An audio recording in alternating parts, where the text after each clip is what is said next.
Hey guys, Mr. Awesome RC Gate here, and welcome to the first edition of Squared Circle Rants Ranting Results. Today, we're going to talk about what happened last night at WWE's Hell in a Cell. We oddly start the night with Roman Reigns versus Jey Uso Universal Championship match, I Quit match, Hell in a Cell. All these different stipulations thrown together. And actually, at one point during the match, a strap got involved, so it became a strap match too. But joking aside, this was one hell of a violent and emotional match. Reigns taking this vicious and dominant heel he has become and just turning it up. The referees and executives trying to stop the match at one point. Even Paul Heyman's shock expression added to the emotion of the match, as well as Jimmy Uso getting involved. Obviously, Reigns shines in this match as the huge heel champion, but Jey looked good too. Now, this wasn't by any means and it wasn't going to be a technical match. We knew it was going to be just like the other one, full of emotion, full of story, and they succeeded all the way. Next, we moved on to Matt Hardy versus Elias. It was a good basic match, placed right after the big emotional Hell in the Cell match we just witnessed, so it helps you catch your breath, so to speak. I'm surprised that Elias didn't cheat to win, or they didn't have him do a, Healy roll up, pull the tights. He did attempt to win, or attempt to cheat by pulling out his guitar, but of course Hardy beat him to the punch, hit him with his own guitar, and it was disqualification. Elias for the win. An okay match and an okay start to the start of this rivalry or feud. They're going to keep going. Move on to Otis versus The Miz, winner getting to keep the Money in the Bank contract. This, I thought we would have started Hell in the Cell with, but it was still a good match. Again, not something that we expected a, technical catch as catch can style of match, but it was entertaining. However, the huge swerve at the end of the match that no one, not even Mr. Awesome here, saw coming. Tucker turning heel, turning on his best friend, hitting him with the briefcase towards the end of the match, and letting Miz, who was just as shocked as everyone else, pick up the win.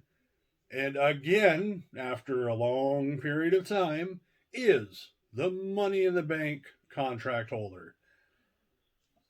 And I reiterate, I did not see this coming. There was no hints, no build up to it, which you don't always have to have one because it works here. Now you have heel Tucker, who's going to smash it on Monday Night Raw solo, and then you have lovable Otis going alone on SmackDown. Get to the second Hell in a Cell match of the night. That is Bayley versus Sasha Banks for the SmackDown Women's Championship. As expected, both competitors were putting on one hell of a match and show. If only, though, we could get these type of performances when they face other people. Not necessarily saying them, but say Lacey Evans. Why can't she put on the same performance? Or is it booking? I don't know. My predictions were wrong, however, but I'm not upset about it. Sasha Banks getting a well-deserved win, making Bayley tap out at the end of the match. Go on to kind of a spontaneous match and moment itself. It was Bobby Lashley of the Hurt Business versus Slapjack of Retribution for the United States Championship. This wasn't on the original card, and it started to actually build on the kickoff. I was about to say pre-show. It's the kickoff. When Mustafa Ali put a challenge to the Hurt Business, one of ours versus one of yours.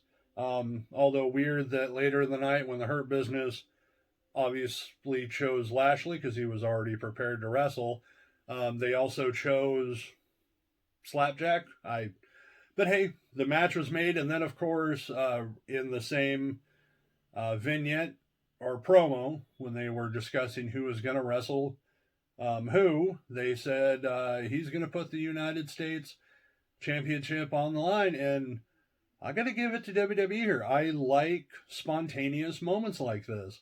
I mean, they don't have to always be the same, but you get the back to this anything can happen feeling, and I miss that, and we all enjoy it when done properly. However, the match itself wasn't as good. Now, it wasn't a squash match by any means, but Lashley dominant over poor Slapjack Thorne, making him tap in the end. And then, of course, both groups come in. Retribution runs off. Bad booking continuing to plague this group. Ugh. The main event, Drew McIntyre versus Randy Orton for the WWE Championship inside Hell in a Cell. Now, there's no question that these two can put on a great show against each other, especially in this type of match, that they are going to pull out all the stops for the WWE Championship. And they did just that in this match. I just feel this feud could have ended in the ambulance match back at Clash of Champions. Although thoroughly entertaining, we're essentially getting the same type of match that needs to constantly raise the stakes. I am shocked that Orton got the win, even though it was well-deserved, like Sasha Banks earlier. And Orton can be a good heel champion. I just thought WWE would have kept it on Drew McIntyre longer and hoped they would have set him up with different opponents in challenges.